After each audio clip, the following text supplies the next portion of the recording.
Voice control ಮಾಡಿಯೇ ತಗೊಂಡು ಹೋಗಿದ್ದಾರೆ. ಟೇಪ್ ಗೀಪ್ ಏನೋ ಅಂಟಿಸಿರ್ಬೋದು, ವಾಯ್ಸ್ ಕಂಟ್ರೋಲ್ ಮಾಡಿ ತಗೊಂಡು ಹೋಗಿದ್ದಾರೆ. ಧರ್ಮಸ್ಥಳಕ್ಕೆ ಅದೇ ಅಷ್ಟೇ, ಒಂದು ಮನ್ಸ ಹತ್ರ ನಾಯಿ ಸತ್ತಾಗಿದೆ, ಮತ್ತೆ ಅಲ್ಲಿ ಏನೂ ಇಲ್ಲ. ನಮಗೆ ಕೊಡೋದು ಎಷ್ಟು ಗೊತ್ತುಂಟ, ಒಂದು 50 ರೂಪಾಯಿ ಅಷ್ಟೇ. ಬಟ್ಟೆ, ಸೀರೆ ಎಲ್ಲ ಇದೆ, ಲಂಗ ಇದೆ, ಒಳಗಡೆ ಚೌಕಿ ಇಲ್ಲ. ಹೆಂಗಸಿಗೆ ನಂಬರ್ 1 ಕಾಮನ್. ಆದ್ರೆ ಸಾಕ್ಷಿ, ಸುಳ್ಳು ಸಾಕ್ಷಿಯಲ್ಲಿ ನೀನು ಹೇಳಿದಷ್ಟು, ನೀನು ಎಣಿಸಿ ನೋಡಿದಷ್ಟು ಕಾಸು ನಾವು ಕೊಡ್ತೀವಿ, ನಿನ್ ನಮಗೆ ಮೇಲೆ ಎಟ್ಟೋರಿದ್ದಾರೆ, ಕಾಮದವರಿದ್ದಾರೆ, ನೀನು ಎದುರುಬೇಡ ಅಂತೇಳಿ ರಾಜೇಂದ್ರ ದಾಸ್ ಹೇಳ್ತಾನೆ. ನಾನು ಇವನಿಗೆ ಸಾಕ್ಷಿಯಲ್ಲಿಗೆ ಹೋಗಿ ನಾನು ಜೈಲಿಗೆ ಹೋದ್ರೆ ಈ ದುಡ್ಡು ಯಾರು ತಗೊಳ್ಳೋದು ಸ್ವಾಮಿ? ಹೊಡೆಗೆ ಕೇಳಿದ್ರು ನಾವು ರೂಮ್ ಒಟ್ಟಿಗೆ ಸೇರಿ ಹೊಡೆದೋದೆ, ಬೆತ್ತದಲ್ಲಿ ಗಾಡತನ ಹೊಡೆದೋದೆ. ಸೌಜನ್ಯ ಘಟನೆ ಅಲ್ಲಿ 2012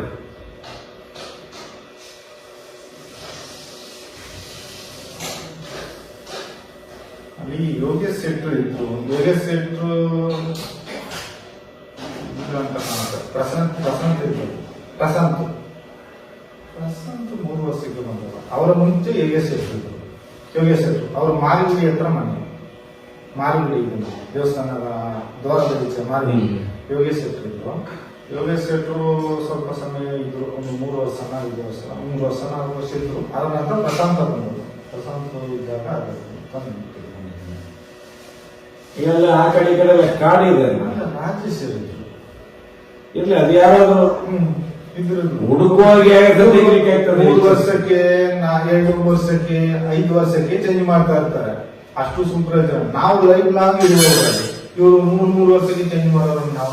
ನನ್ಗೆ ಯಾವಾಗ್ಲೇ ಗೊತ್ತಿತ್ತು ಸೌಜನ್ಯನ ಘಟನೆ ಆಗಿ ನಾನು 3ನೇ ದಿವಸಕ್ಕೆ ಸ್ಟೇಷನ್ಗೆ ಕರೆಸಿದ್ರೆ ನಾನು ಹೋಗ್ತೇನಂತ. ಆದ್ರೆ ಇನ್ನೊಂದು ನನಗೆ ಆಶ್ಚರ್ಯ ಅಂದ್ರೆ, ಸೌಜನ್ಯನ ಅನ್ಕೊಂಡೆ ಅಲ್ಲಿ ಆದದ್ದು ಇಲ್ಲಿ ಲೀಕ್ ಔಟ್ ಆಗಿದೆ. ಉಜಿರೆಯಲ್ಲಿ ಅಂತ ಗೊತ್ತಿಲ್ಲ. ಉಜಿರೆಯಲ್ಲಿ ಎಂತಂತೇಳಿ ಈ ಕೊಲೆ ಪ್ರಕರಣ. ಆದ್ರೆ ಪಾಪ ಊರಿನವರು ಅವರನ್ನು ಎಲ್ಲರಿಗೆ ಗೊತ್ತಿಲ್ಲ. ಆದ್ರೆ ಅವರ ಬಾಯಲ್ಲಿ ಆ ವಿಷಯವನ್ನು ಕೇಳಿದೆ.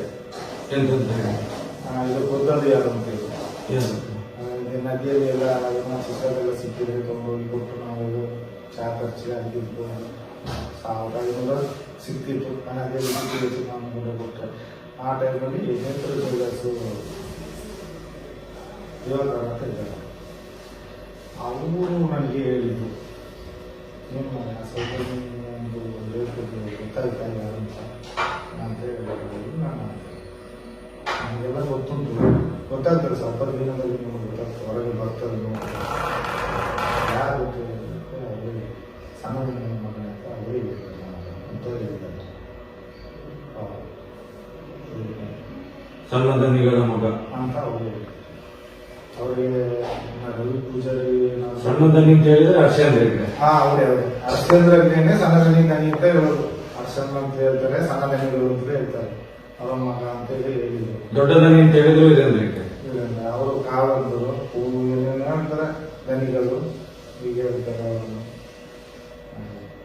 ತುಂಬಾ ಅನೇಕರವಾದ್ರೆ ನಾನು ಎಷ್ಟು ಜನಗಳನ್ನು ತಗೊಂಡು ಹೋಗಿ. ನಿಮ್ಮ ಅಂದಾಜು ಅವಳನ್ನು ಅಲ್ಲಿಂದ ಎಳ್ಕೊಂಡು ಹೋಗ್ತಾರಲ್ಲ, ಹೌದು, ಎಲ್ಲಿಗೆ ಕೊಂಡೋಗಿರ್ಬೋದು ಅಂತ ಹೇಳಿ ನಿಮ್ಮೊಂದು ಅನಿಸಿಕೆ, ನಿಮ್ಗೆ ಗೊತ್ತಿರೋ ಮಟ್ಟಿಗೆ.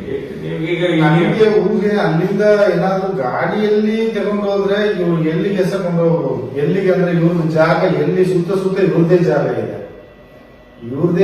ಇದೆ. ಎಲ್ಲಿ ಅಂತ ಹೇಳಿದ್ರೆ ಈ ಕಡೆ ರಿಟರ್ನ್ ಹೀಗೆ ಬಂದ್ರು ವಾಯ್ಸ್ ಕಂಟ್ರೋಲ್ ಮಾಡಿಯೇ ತಗೊಂಡು ಹೋಗಿದ್ದಾರೆ.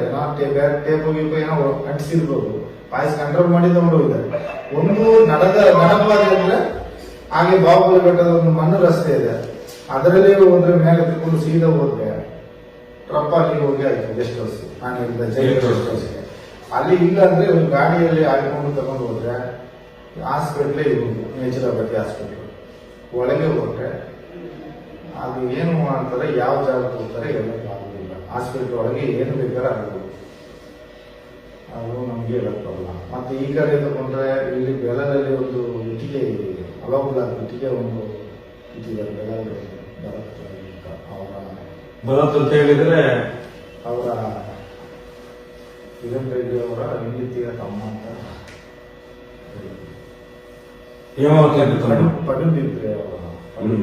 ಪಡುಬಿದ್ರೆ ಭರತ್ ಅಂತ ಕೇಬಲ್ ನೆಟ್ವರ್ಕ್ ನಡೆಸ್ತಾರೆ. ಅವರು ಸಾಯಂಕಾಲ ಟೈಮಿಗೆ ಮಾಡ್ತಿದ್ದಾರೆ.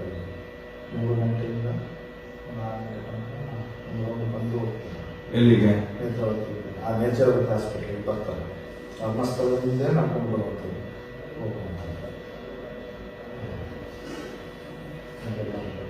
ಆ ಕಡೆ ಈಗ ಸೌಜನ್ಯ ಹೇಳ್ಕೊಂಡು ಹೋಗೋ ಆ ಕಡೆ ಕಾಡಿದೆ ಅಲ್ಲ? ಹೌದು, ಇದೆ. ಈ ಕಡೆನೂ ಕಾಡಿದೆ ಅಲ್ಲ? ಎರಡು ಕಡೆ ಕಾಡಿದೆ. ನನಗೆ ಅವತ್ತೊಂದು ಸುದ್ದಿ ಇತ್ತು, ಆ ರಾತ್ರಿ ಹುಡುಕುವಾಗ ಕೆಲವು ಎಲುಬುಗಳೆಲ್ಲ ಸಿಗ್ತಾ ಇತ್ತು ಅಂತ ಹೇಳಿ. ಹೌದೌದು, ಈಗಲೂ ಇದೆ. ಈ ಬಟ್ಟೆದ್ದು ಅದೆಲ್ಲ ಬೇಳುಗಳು, ಹೆಂಗಸರಿದ್ದೆ ಚಪ್ಪಲು, ಗಂಡಸರದಂತ ಹೆಂಗಸರಿದ್ದೆ ಚಪ್ಪಲು ಸಿಗುದಿಲ್ಲ. ಅದು ನಾನು ತುಂಬಾ ನೋಡಿದ್ದೇನೆ. ನನಗೆ ಅದು ಆಶ್ಚರ್ಯ ಆಗ್ತದೆ. ಆಮೇಲೆ ಏಕೆ ಇಷ್ಟು ಇಲ್ಲಿ ಸಿಗ್ತದೆ ಅಂತ ನನಗೆ ಆಶ್ಚರ್ಯ ಆಗ್ತದೆ. ಈಗಲೂ ಈ ನೇತ್ರಾವತಿ ಒಳ್ಳೆ ಸಿಗ್ತಾ ಇರೋ ಇದರಲ್ಲೂ ಬಿಟ್ಟು ಆ ಕಡೆ ತಗೊಂಡ ಮನಸ್ಸದ ಆಚೆ ಈಗ ಸ್ವಲ್ಪ ಎಲ್ಲ ರೋಡ್ ರೆಡಿ ಮಾಡಿದ್ದಾರೆ, ಕಾಮಗಾರಿ ಮಾಡಿ. ಇದನ್ನೆಲ್ಲ ನೋಡುವಾಗ ನಿಮ್ಗೆ ಒಂದು ರೀತಿ ಭಯ ಆಗ್ತದೆ. ಭಯನ ನೀವು ಬೇರೆ ರಾತ್ರಿ ಮಲಗೋರು ಬೀಗ ಹಾಕಿ ಮಲಗ್ತಿದ್ದೇವೆ. ನಾವು ರಾತ್ರಿ ಮಲಗಬೇಕಾದ್ರೆ ಬೀಗ ಹಾಕಿ ಮಲಗ್ತೀವಿ. ಸರ್ವೇ ಸರ್ವನ್ನ ನಾವು ಮಲಗಬೇಕಾದ್ರೆ ಬೀಗ ಹಾಕಿ ಮಲಗ್ತೀವಿ. ನಾವೆಲ್ಲ ಇಲ್ಲಿ ಒಂದು ಹೆಣ ಎಲ್ಲ ಸುಡ್ಲಿಕ್ಕೆ ಹೋದ್ರೆ ನಮ್ಗೆ ರಾತ್ರಿ ಬಂದ್ರೆ ಬರ್ತೇ ಬರೋದಿಲ್ಲ ನಮ್ಗೆ. ನಾನು ಈಗ ಇಲ್ಲಿ ನೀವು ಹೇಳಿ ಈಗ ನೀವು ಹೇಳೋ ಸತ್ಯ ನೋಡಿದ್ರೆ ಖಂಡಿತ ನನಗೆ ಹಾಗಾದ್ರೆ ನೀವು ಅಲ್ಲಿ ಮಲಗುದು ಹೇಗೆ ಅಂತೇಳಿ ನೀವು ಹೇಳೋದು ಈಗ ನೋಡಿದ್ರೆ 70 ಜನ ಒಂದೇ ಕಡೆಯಲ್ಲಿ ಅಲ್ಲಿಂದ ತೆಗ್ದು ಇಲ್ಲಿಗೆ ಹಾಕುದು, ಇಲ್ಲಿಂದ ತೆಗ್ದು ಬೇರೆ ಕಡೆ ಗುಂಡಿ ಇಳಿಯಲ್ಲ. ಬೇರೆ ಕಡೆ ಗುಂಡಿ ಇಳಿಯಲ್ಲ. ಆ ಕಾರಣಕ್ಕೆ ಅವರನ್ನು ಕೇಳಿ ಹಾಕ್ಲಿಕ್ಕೆ ಜೊತೆಲಿ ಯಾರು ಬರುದಿಲ್ಲ. ಮತ್ತೆ ನಾನೇ ನನ್ನೊಟ್ಟಿಗೆ ಯಾರೋ ಒಬ್ಬ ಇರ್ತಾನೆ, ಗುಂಡಿ ನಾನು ಒಬ್ಬನೇ ತೆಗಿಬೇಕು. ಅವರಿಗೆಲ್ಲ ಸತ್ತಿರೋದ್ರೆ ಬರೋದು, ಜೊತೆಯಲ್ಲಿ ಬರೋರು ಯಾರು ಒಟ್ಟು ಬರ್ತಾನೆ ನಮ್ಮವ್ರು ಯಾರು. ಆದ್ರೆ ನಾನು ಎಷ್ಟು ಹಾಗಾದ್ರೆ ಸತ್ತವರದು ಕುಯ್ಯುವುದು, ಪೋಸ್ಟ್ ಮಾರ್ಟಮ್ ಮಾಡೋದು, ಅಮ್ಮ ಯಾರು ಅಮ್ಮ ಯಾರು ಯಾವ್ದಿಲ್ಲ. ನಾನು ಹೇಳ್ತೇನೆ, ಹಿಂಸೆ ಇದ್ರು ಸಹ ಅಷ್ಟೇ. ಒಂದ್ 2-3 ಪಾಪ ನನಗೆ ಪಾಪ ಕಾಣಿಸ್ತದೆ. ನನ್ನ ಅಪ್ಪ ಅಮ್ಮನ ಸ್ಥಿತಿಯಲ್ಲಿ ನೋಡುವಾಗ ನನಗೆ ಅದು ಅಭ್ಯಾಸ ಆಗಿರೋದು. ನಾಯಿ ಹೇಳ್ಕೊಂಡು ಹೋಗಿ ಹಾಕೋದ್ರೆ ಹಾಕಿರುತ್ತೇನೆ. ಅದು ದೊಡ್ಡ ಕೊಟ್ಟಿನಲ್ಲಿ ಗುಂಡಿ ತೆಗೆದು ಅಭ್ಯಾಸ ಆಗಿದೆ. ರಪ್ಪ ಒಂದು 10 ನಿಮಿಷದಲ್ಲಿ ಒಂದು ಗುಂಡಿಯನ್ನು ತೆಗೆದಾಕ್ತೇನೆ. ಆ ಕಡೆ ಈ ಕಡೆ ಕಡ್ದು ಬಿಸಾಕ್ತೇನೆ. ದೊಡ್ಡ ಕೊಟ್ಟು, ಯುದ್ಧದ ಕೊಟ್ಟು. ಹೂಗೆ ನಾನು ಇಲ್ಲಿ ಬರುವಾಗ ಆ ಕೊಟ್ಟ ಮೇಲೆ ಕೆಲಸ ಮಾಡಿ ಅಭ್ಯಾಸ ಇಲ್ಲ. ಮತ್ತೆ ಇಲ್ಲಿ ಬಂದ ನಂತರ ಅದು ಅಭ್ಯಾಸ ಆಗಿದೆ. ಗುಂಡಿ ತೆಗೆದು ಕೆಳಗೆ ಇಳಿಯಬೇಕಾಗಿಲ್ಲ, ಮೇಲೆ ನಿಂತೆ ಕಡ್ದು ಬಿಸಾಕಿ ಏನೋ ತೆಗೆದಲ್ಲಾಗಿ ನಾಯಿ ಅಷ್ಟೇ. ನಾಯಿ ಅಷ್ಟೇ ಬರುತ್ತೆ. ಧರ್ಮಸ್ಥಳಕ್ಕೆ ಅದೇ ಅಷ್ಟೇ. ಒಂದು ಮನುಷ್ಯ ಸತ್ರ ನಾಯಿ ಸತ್ತಾಗಿದೆ. ಮತ್ತೆ ಅಲ್ಲಿ ಏನು ಇಲ್ಲ. ನಮಗೆ ಕೊಡೋದು ಎಷ್ಟು ಗೊತ್ತುಂಟ? ಒಂದು 50 ರೂಪಾಯಿ ಅಷ್ಟೇ. ಇಬ್ರು ಹೋದ್ರೆ 100 ರೂಪಾಯಿ, 4 ಜನ ಹೋದ್ರೆ 200 ರೂಪಾಯಿ ಅವರಲ್ಲಿ ಬಿಲ್ ಮಾಡಿ ಕೊಡ್ತಾರೆ. ವೆಂಕಟೇಶ್ವರ. ಮತ್ತೆ ಮೊದಲೆಲ್ಲ ಉಸ್ಮಾನ್ ಅಂತ ಒಬ್ಬ ಇದ್ದ, ಜೀಪ್ ಡ್ರೈವರ್ ಉಸ್ಮಾನ್ ಅಂತ. ಅವನ ಜೀಪಲ್ಲಿ ಕೆಲವೊಂದೇನೋ ತಂದೆ ಆಗ್ತಿದೆ. ಆಗ ಕೆಲವೊಂದು ಲೆಕ್ಕಕ್ಕಿಲ್ಲದಾಗಿದೆ, ಕೆಲವೊಂದು ಮಾತ್ರ ಬೆಳ್ತಂದೆ ಹೋಗಿದೆ. ಅದು ಯಾರಾದ್ರೂ ಇದ್ರೆ ಅವರ ಸಂಬಂಧವರು ಅವರೆಲ್ಲ ಇದ್ರೆ ಕೊಂಡೋಗ್ತಾರೆ. ಅದು ಜನ ಕಣ್ಣು ಬಿದ್ದರೆ ಹಾಗೆ ಮಾಡುದು, ಜನ ಕಣ್ಣು ಬೀಳದಿದ್ರೆ ಹೀಗೆ. ಅದೊಂದು ಹೌದು, ಜನಗಳಿಗೆ ಗೊತ್ತಾಗದಿದ್ರೆ ಹೀಗೆ. ಅದು ಅವರು ಪೊಲೀಸ್ನವ್ರು ಹೇಳ್ತಾರೆ, ನಾವು ಮಾಡೋದಿದ್ರೆ ಮತ್ತೆ ಇವರು ನಮ್ಮನ್ನು ಎದುರಿಸ್ತಾರಲ್ಲ, ಬೀಗ ಹಾಕ್ತೇನೆ ಮನೆಗೆ ಅಂತ ಹೇಳ್ತಾರೆ. ನಾವು ನಿಮ್ಮ ಲೆಕ್ಕದಲ್ಲಿ ಪೊಲೀಸರು ಕೂಡ ಅಲ್ಲಿಗೆ ಅಟ್ಯಾಚ್ಮೆಂಟ್ 100%. ಏನಿಲ್ಲ, ಒಂದು ರೈತರು ಸುಕುಮಾರ್ ಅಂತಿದ್ರು, ಒಂದು ಹೆಂಗಸನ್ನು ಊರುಬಿಡಿ, ಏನೂ ಇಲ್ಲ. ಬೆತ್ತಲೆ ಆಗ ಡ್ಯಾಮ್ ಕಟ್ಟಿಲ್ಲ. ಡ್ಯಾಮಿನ ಹತ್ರ ಒಂದು ಮರದ ಹತ್ರ ತಿರ್ಕೊಂಡಿದ್ದಾರೆ. ನನಗೆ ಗಡಗಡ ನಡುಕ. ಆ ಹೆಂಗಸಿಗೆ ನನ್ನನ್ನು ನಲ್ಲಾಗಿ ಕಟ್ಟಲಿಕ್ಕೆ ಹೇಳ್ತಾರೆ. ನಾನು ಜೀವಮಾನದಲ್ಲಿ ಈ ಕೆಲಸ ಮಾಡುದಿಲ್ಲ ಸ್ವಾಮಿ, ನೀವು ಇಂಥ ಕೆಲಸನೇ ನನಗೆ ಬೇಡ ಅಂತ ಹೇಳಿದ್ದಾರೆ. ಮಾತ್ರ ಅವನೇ ಕಟ್ತಾನೆ. ಲಕ್ಷ್ಮಣ ಅಂತ ರೈಟರ್, ಪೊಲೀಸ್ PC. ಈಗ ಅವರು ರೈಟರ್ ಆದ್ರು. ಎಲ್ಲ ಪೊಲೀಸ್ ಇದ್ದವರೇ ಇಲ್ಲೇ ರೈಟರ್ ಆಯ್ತಾರೆ, ಅಲ್ಲೇ ರೈಟರ್ ಆಗ್ತಾರೆ, ಇಲ್ಲೇ ಸೀಟ್ ಆಗ್ತಾರೆ ಅವರು.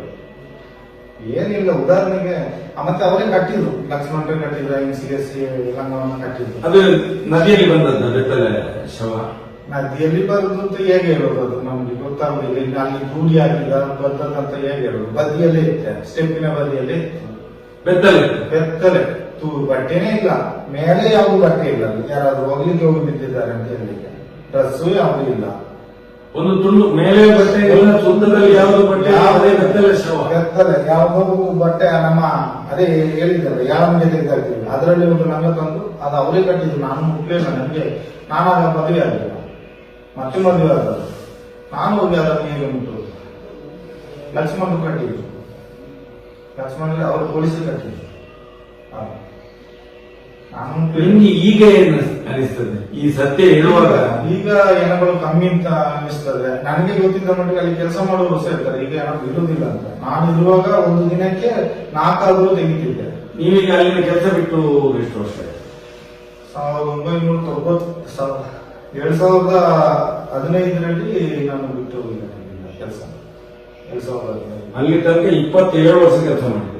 27 ವರ್ಷ ಕೆಲಸ ಮಾಡಿದ್ದೆ ಅಲ್ಲಿ. ಅಲ್ಲಿ ಧರ್ಮಸ್ಥಳ 22 ವರ್ಷ. ವರ್ಷ.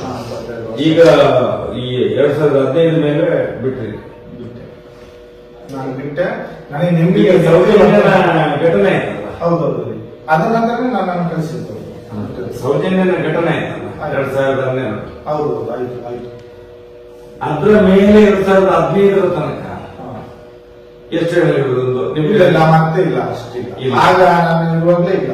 ಇಲ್ಲ, ನೀವು ಇರುವಾಗಲೂ ಕೂಡ ಇಲ್ಲ, ಇಲ್ಲ. 2012ರಿಂದ ಸೌಜನ್ಯ ಅಸೊಂದು ಹಿಂಸನು ಆ ಡ್ಯಾಮ್ ಇದೆ ನೋಡಿ, ಡ್ಯಾಮ್ ಕಟ್ಟಿ ಆಗಿತ್ತು. ಡ್ಯಾಮಿನ ಯಾವ ಡ್ಯಾಮ್? ನಮ್ಮ ನೀರಿದ್ದು? ಇಲ್ಲಿ ಇಲ್ಲ, ಅಲ್ಲಿ ನೇತ್ರಾವತಿ ಹತ್ರ ಡ್ಯಾಮ್. ಡ್ಯಾಮ್. ಡ್ಯಾಮ್ ಹತ್ರ ಮೀನಿಗೆಲ್ಲ ಬಿಸಾಡ್ತಾರೆ ನೋಡಿ, ಕೋರಿಗೆಲ್ಲ. ಪೂರಿ ಇಲ್ಲ. ಜನಗಳು. ಅಲ್ಲಿ ಒಂದು ಇದೆ ಡ್ಯಾಮ್. ಅದು ಬಟ್ಟೆ, ಸೀರೆ ಎಲ್ಲ ಇದೆ, ಲಂಗ ಇದೆ, ಒಳಗಡೆ ಚಡ್ಡಿ ಇಲ್ಲ. ಹೆಂಗಸಿಗೆ ಒಂದು 25 ವಯಸ್ಸು ಹುಡುಗಿ. 25. ಮದುವೆ ಆಗಿದ್ದ? ತಾಳಿ ಗೀಳಿ ಏನಾದ್ರು? ಅದೇನು ಇಲ್ಲ, ಇತ್ತು ಅಂತ ಗೊತ್ತಿಲ್ಲ. ಚೈನಿ ಅಂತಲೂ ಒಂದು ಇತ್ತು ಕೈಮಣಿಯಾಗೆ. ಚಿನ್ನ ಅಂತಲ್ಲ, ಅದನ್ನು ಪೋಸ್ಟ್ ಮಾರ್ಟಮ್ ಮಾಡಿಲ್ಲ? ಅದನ್ನು ಅಲ್ಲಿಗೆ ಹಾಕಿದ್ರು. ಅಲ್ಲಿ ಇತ್ತಲ್ಲ ಆ ಹೆಣವನ್ನು, ಅದನ್ನು ಇಲ್ಲಿ ಜನಗಳು, ಯಾತ್ರಿಕರೆಲ್ಲ ನೋಡ್ತಾರೆ, ಹಾಗೇ ತಗೊಂಡು ಹೋಗ್ಬಿಡು ಅಂತ ಹೇಳಿದ್ರು. ನನಗೆ ಈಜು ಗೊತ್ತು, ಯಾಕಂದ್ರೆ ಅಲ್ಲಿ ಬಿದ್ದ ಹೆಣಗಳು ಯಾರ ಸಾಯ್ತಾರಂದ್ರೆ ಅದು ಹೆಣ ತೆಗೆಯೋದೇ ನಾನು. ಅಲ್ಲಿ ನದಿಯಲ್ಲೆಲ್ಲ ಹೆಣ ಹುಡುಕೋದು ನಾನೇ, ತೆಗೆಯೋದು ನಾನೇ. ಹಾಗೆ ಅದನ್ನ ಹಾಗೇ ಕರ್ಕೊಂಡು ಆಚೆ ದಡಕ್ಕೆ ಕರ್ಕೊಂಡು ಹೋದೆ, ಈಜ್ಕೊಂಡು ಏನೋ ಈಜ್ಕೊಂಡು ತಗೊಂಡು ಹೋಗಿ ಆಚೆ ಆಶ್ರಮ ಇದೆ. ಅದು ಆಶ್ರಮ ಏನೋ ಒಂದು ಆಚಾರ್ಯರು ಅಂತ ಹೇಳ್ತಾ ಇದ್ರು. ಒಂದು ಸ್ವಾಮೀಜಿ ಇದ್ದ ಆಶ್ರಮ, ಚೆನ್ನೈಯವರು. ಅವರು ಇವ್ರಿಗೆ ಬರ್ಕೊಟ್ಟು ಊಟ ಅಂತ ಜಾಗ. ಇವರು ಇಲ್ಲಿಂದ ಉಪ್ಪಿನಕಾಯಿ ಊಟ ಎಲ್ಲ ಕಳಿಸ್ತಿದ್ರು ಸ್ವಾಮೀಜಿ ಅವರಿಗೆ. ಮತ್ತೆ ಅವರು ಸಾಯುವಾಗ ಇವರೇ ದಫನ್ ಮಾಡಿದ್ದಲ್ಲ ಅಲ್ಲೇ. ಆ ಸ್ವಾಮಿ ಸತ್ತು ಅವ್ರನ್ನ ಅಲ್ಲೇ ದಫನ್ ಮಾಡಿ. ವಯಸ್ಸಾಗಿತ್ತು, ಎಂತಂತ ಗೊತ್ತಿಲ್ಲ. ಆದ್ರೆ ನಾವು ಹೋಗುವಾಗ ಕ್ಲೀನ್ ಮಾಡುವಾಗ ನಮ್ಗೆ ವಸ್ತು 10 ರೂಪಾಯಿ ನೋಟು ಹೊಸ ನೋಟ್ ಕೊಡ್ತೀವಿ ನಾವು ಅಲ್ಲಿ ಕ್ಲೀನ್ ಮಾಡ್ಲಿಕ್ಕೆಲ್ಲ ಹೋಗುವಾಗ.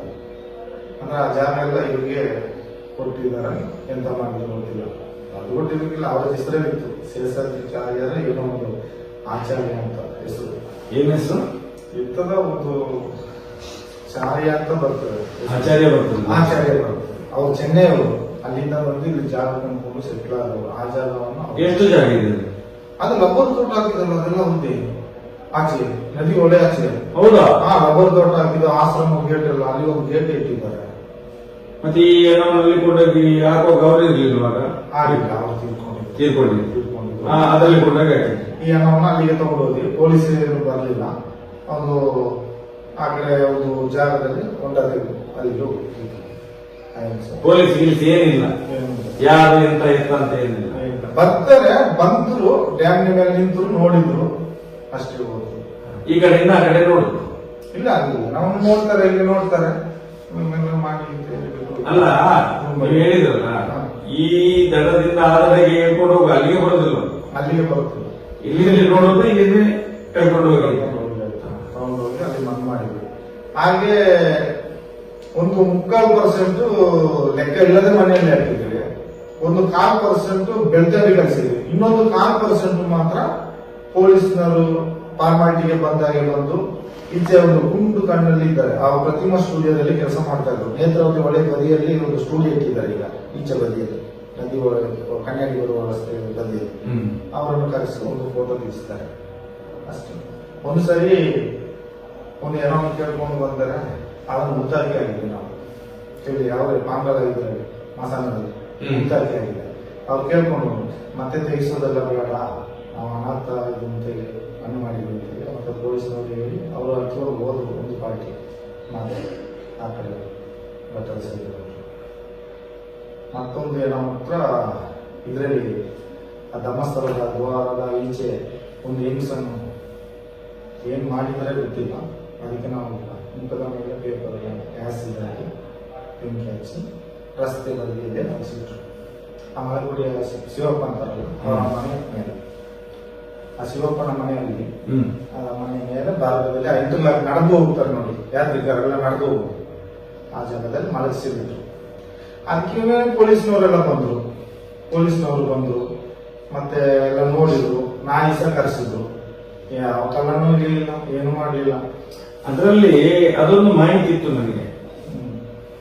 ಆ ಮಾರಿಗುಡಿ ಹತ್ರ ಒಂದು ಹೆಂಗ್ಸ್ ಅದೇ ಅದೇ ಮೈಸೂರಿನ ಹೆಂಗ್ಸ್ ಅಂತ ಹೇಳಿ ಪೇಪರ್ ಇತ್ತು, ಮೈಸೂರು ಪೇಪರ್ ಇತ್ತು, ಮೈಸೂರು ಪೇಪರ್ ಇತ್ತು, ಉದಯವಾಣಿ ಪೇಪರ್ ಅಂತ ಕಾಣ್ತದೆ. ಮೈಸೂರು ಇತ್ತು, ಪೇಪರ್ ಮೈಸೂರು ಇದ್ದದ್ದು, ಉದಯವಾಣಿ ಪೇಪರ್ ಮುಖಕ್ಕೆ ಎಲ್ಲ ಸಿಡಿ ಹಾಕಿದ್ರು. ಅದರಲ್ಲಿ ಧರ್ಮಸ್ಥಳದ ಇದೇ ಈಗ ಸೌಜನ್ಯ ಗ್ಯಾಂಗ್ ಅಲ್ಲಿ ಇದ್ದಾರಲ್ಲ, 3-4 ಮಂದಿ ಇದ್ದಾರೆ, ಹೆಸರಿದೆ.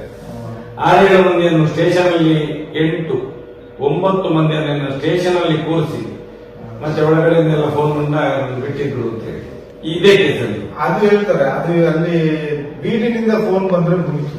ಅಲ್ಲ ನಿಮ್ಗೆ ಯಾವ ವಿಷಯ ಗೊತ್ತಿದ್ಯಾ? ಅದು ಸರಿ ಗೊತ್ತಿದೆ, ಊರಿಗೆ ಗೊತ್ತಿದೆ, ಗೊತ್ತಿದೆ, ಗೊತ್ತಿದೆ, ಊರಿನವರಿಗೆ ಗೊತ್ತಿದೆ. ಇವರನ್ನು ಒಳಗೆ ಹಾಕಿದ್ದು ಗೊತ್ತಿದೆ, ಊರಿನ 9 ಮಂದಿಯನ್ನು ಒಳಗೆ ಹಾಕಿದ್ದು ಗೊತ್ತಿದೆ. ಅದರಲ್ಲಿ ಈ ಟೀಮ್ ಇರುವುದು, ಈಗ ಸೌಜನ್ಯ ಅತ್ಯಾಚಾರ ಕೊಲೆ ಮಾಡಿದ್ರು ಹೌದು, ಅದೇ ಟೀಮಿನವರು ಇದ್ದದ್ದು ಅಂತ ಹೇಳಿ ಊರಿನವರು ಮಾತಾಡ್ತಾರೆ. ಆ ವಿಷಯ ನಿಮಗೆ ಗೊತ್ತಿದೆಯಾ? ಹೆಚ್ಚು ಅವನ ಆಟದಲ್ಲೇ ತರುದು. ಅವನೊಂದು ಗುಡುಗುಡು ಆಟವನ್ನು ಇಟ್ಕೊಂಡಿದ್ದಾನೆ, ಯಾವುದು ಸುಧೈ ಜೈನ್ ಅಂತ. ಅವನ ಆಟದಲ್ಲಿ ಅವನಿಗೆ ಹೆಂಗಸರು ಚಟ ಅಂದ್ರೆ ಭಯಂಕರ.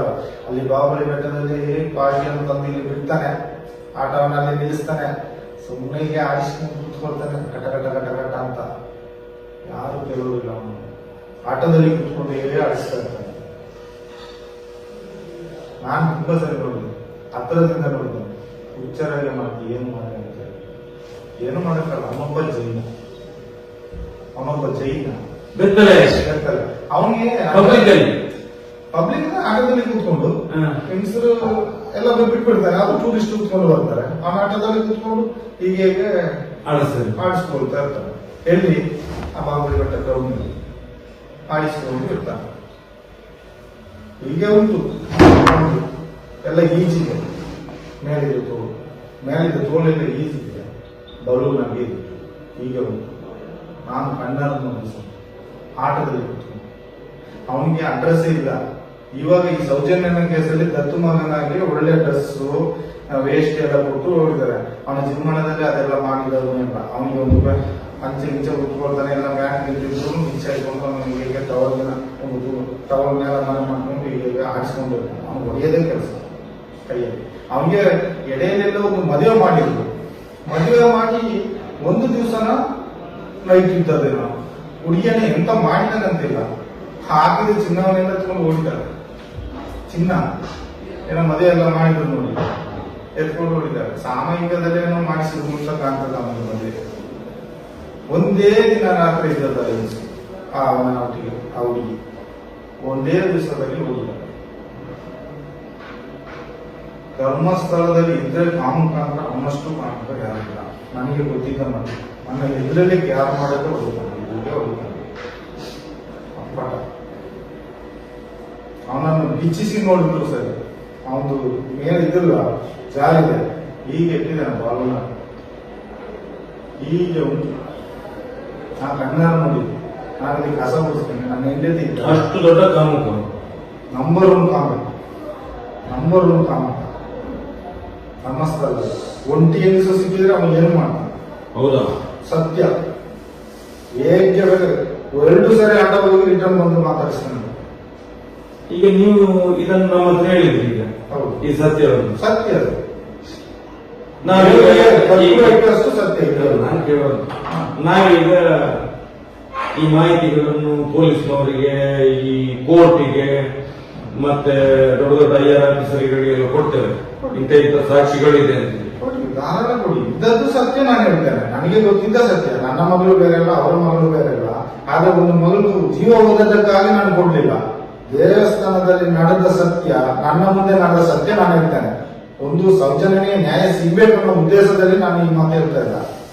ಯಾಕಂದ್ರೆ ನನ್ನ ಮುಂದೆ ನಡೆದ ಸತ್ಯ ಇದೆ, ಆ ಉದ್ದೇಶ. ಆದ್ರೆ ಇವರು ಇದನ್ನು ಮಾಡಿದ್ದಾರೆ ಅಂತೇಳಿ ಒಬ್ಬ ಸತ್ತ ಹೇಳಿ ಸತ್ತ ನನ್ನ ಹತ್ರ. ನಿಮ್ಗೆ ಸತ್ಯ ಹೇಳಲಿಕ್ಕೆ ಬೇಕಿಲ್ಲ. ಸತ್ಯ ಅಂದ್ರೆ ನನಗೆ ಭಯ ಇಲ್ಲ. ನನ್ನನ್ನೇನು ಗೊಂದಾಗ್ತಾರ ಇದ್ದದನ್ನೇ ನಾನು ಹೇಳ್ತೇನೆ. ಆದ್ರೆ ಅವನು ಮಾಡಿದಲ್ಲ, ನನ್ನ ಇದರಲ್ಲಿ ಅಷ್ಟು ಮಾಡಿದ್ದಾನಲ್ಲ ಅವನು ಇಟ್ಕೊಂಡು ಆಡಿಸ್ತಾನೆ. ಈಗ ಇಟ್ಟಿದ್ದಾನೆ ಅವನು, ಗೊತ್ತುಂಟ? ನೀವು ಕಣ್ಣಲ್ಲಿ ನೋಡಿದ್ರೆ ಹೇಳ್ತೀರಿ, ಬೆತ್ತದಲ್ಲಿ ನೋಡಿದ್ರು ಪಾಪ ಇಲ್ಲ, ಹಾಗೆ ಇಟ್ಟಿದ್ದಾನೆ ಅವನು. ದೇವರ ಸತ್ಯ ಹೇಳ್ತಾರೆ. ಬಾಹುಬಲಿ ಬೆಟ್ಟದ ನಾನು ಅದಕ್ಕೆ ಭಾಗ್ಯ ಹಾಕೋದವರಲ್ಲೇ ಇಲ್ಲಿ ನಿಲ್ಲಿಸಿ ಆಟವನ್ನು ಅವರಷ್ಟೇ ಅವ್ರು ಇರ್ತಾರೆ. ಅವ್ರ ಆ ಥರ ಕೆಲಸ ಮಾಡಿ. ಆದ್ರೆ ಇವ ಮಾತ್ರ ಇಟ್ಕೊಂಡು ಒಪ್ಕೊಳ್ತಾನೆ. ಕೇಳುವರಿಲ್ಲ. ಅವ ಏನ್ ಗೊತ್ತಾ, ಅಡ್ರೆಸ್ ಕ್ಯಾರೆಕ್ಟರ್ ಅಡ್ರೆಸ್, ಅವ್ನು ಯಾರಿಗೆ ಗೊತ್ತಾ ಏನು ನನಗೆ ಗೊತ್ತಿಲ್ಲ. ಮನೆ ತಂದೆ ತಾಯಿ ಗೊತ್ತು, ಅದು ಅವನ ಪರ್ಸನ್. ನಾವು ಪರ ಊರಿನವರು, ನಮ್ಗೆ ಅಷ್ಟು ಅಡ್ರೆಸ್ ತಿಳ್ಕೊಳ್ಳೋಷ್ಟು ಶಕ್ತಿ ಇಲ್ಲ. ಆದ್ರೆ ಇವಾಗ ಏನ್ ಮಾಡ್ತಿದ್ರೆ, ಪ್ರತಿಮಾ ಸ್ಟುಡಿಯೋ ಇದೆ ನೋಡಿ, ಅಲ್ಲಿ ಬಂದು ನೈಟ್ ಮಲ್ಕೊಳ್ತಾನೆ. ಹಗಲು ರಾತ್ರಿ ಎಲ್ಲ ಆಟ ಓಡಿಸ್ತಾನೆ. ಅಲ್ಲಿ ಬಂದು ಮಲ್ಕೊಳ್ತಾನೆ, ಬೆಳಿಗ್ಗೆ ಎದ್ರೆ ಆಟ ಓಡಿಸ್ತಾನೆ. ಇದೇ ಕೆಲಸ. ಇದು ಬಿಟ್ರೆ ಅವನಿಗೆ ಕ್ಯಾರೆಕ್ಟರ್ ಉಬ್ಬತ್ತೆ, ಎಲ್ಲಿ ಆಟದಲ್ಲೇ ಮಲ್ಕೊಂಡಿದ್ದೆ ಹೊಡೆಯೋದು. ಆದ್ರೆ ಈಗ ನೋಡಿದ್ರೆ ಬೀದಿನಲ್ಲಿ ದತ್ತುಪುತ್ರನಾಗೆ ಕಾಣ್ತಾನ. ಭೇಟಿ ಎಲ್ಲ ಕೊಡುವಾಗ ನಾನು ಸಹ ನೋಡ್ತೇನೆ, ಅದು ಇದರಲ್ಲಿ ಆ ನ್ಯೂಸ್ನಲ್ಲೆಲ್ಲ ನೋಡುವಾಗ ಏನಪ್ಪ ಇವನನ್ನು ಕೊಂಡ್ಕೊಂಡ ದತ್ತುಗೆ ಅಂತ ನಾನು ನೋಡೋದು. ಅವನು ಚಪ್ಪಲಿ ಬಿಡುವ ಜಾಗದಲ್ಲಿ ಸಹ ಬಿಟ್ಟಿಲ್ಲ ಅವನು. ಆದ್ರೂ ಅಷ್ಟು ಒಂದು ಜಾತಿ ವಿಷಯದಲ್ಲಿ ಮೇಲೆ ಹೋಗಿದ್ದಾನೆ, ಏನೋ ಗೊತ್ತಿಲ್ಲ, ಅಷ್ಟು ಕಾಣ್ತಾನೆ. ಈಗ ಏನಿಲ್ಲ, ಪ್ರಮೋಷನ್ ಇಂಥ ಕೆಲಸ ಮಾಡಿದ್ರೆ ಪ್ರಮೋಷನ್. ಇಲ್ಲಿ ಬಂದು ಉಜಿರೆಯಲ್ಲಿ ನನ್ನ ಒಬ್ಬ ಕೆಲಸ ಮಾಡ್ತಾನೆ, ಕನಸು. ಅವನು ಇರೋದು ಒಂದು ಕಡೆ ಬಾಡಿ, ಅವನ ಜೀವನಕ್ಕೆ ಮಾಡ್ತಾನೆ. ನಾನು ಬೇರೆ ಕಡೆ ಇದ್ದೇನೆ. ಅವನ ಹೋಗಿ ಕೇಳ್ತಾನೆ, ನೀವು ಅವತ್ತು ವಿಟಮಿನ್ ಅಂಗಡಿ ಮೇಲೆ ಒಂದು ಏನಾಗುತ್ತೆ ಆಗಿತ್ತಲ್ಲ, ಅದು ಯಾರೆಲ್ಲ ಇತ್ತು? ನೀವು ನಾ ಸಣ್ಣ ಮಟ್ಟದಿಂದ ದುಡ್ಡಿಸ್ಕೊಡ್ತೀನ, ನಾನು ದುಡ್ಡು ತೆಗಿಸ್ಕೊಡ್ತೀನ. ನಾವು ಹೇಳಿದಾಗ ಹೇಳು, ನೀನು ಅವತ್ತು ವಿಟಲ್ ಕಲ್ಲಿಟ್ಟು ಹಾಕಿ ಚಚ್ಚಿ ಅವನೇ ಮಣ್ಣು ಮಾಡಿದ್ದು ಅಂತ ಹೇಳಿ, ನಾನು ಸಣ್ಣದಿಂದ ದುಡ್ಡಿಸ್ಕೊಡ್ತೇನೆ ಅಂತ ಹೇಳಿ ಅವನಿಗೆ ಹೇಳ್ದಾನೆ, ನನ್ನ ಅಣ್ಣನಿಗೆ. ಮತ್ತೆ ಹೇಳಿ ಅವನು ಹೇಳ್ತಾನೆ, ಆ ವಿಷಯದಲ್ಲಿ ನಾನಿಲ್ಲಪ್ಪ, ಅದು ಯಾರಿದ್ರು ಅವರನ್ನ ಕೇಳಪ್ಪ, ನಾನು ಆ ದಿವಸ ಊರಿಗೆ ಹೋದೆ, ನನಗೆ ಗೊತ್ತಿಲ್ಲ ಅಂತ ಹೇಳ್ತಾನೆ ಅವನು.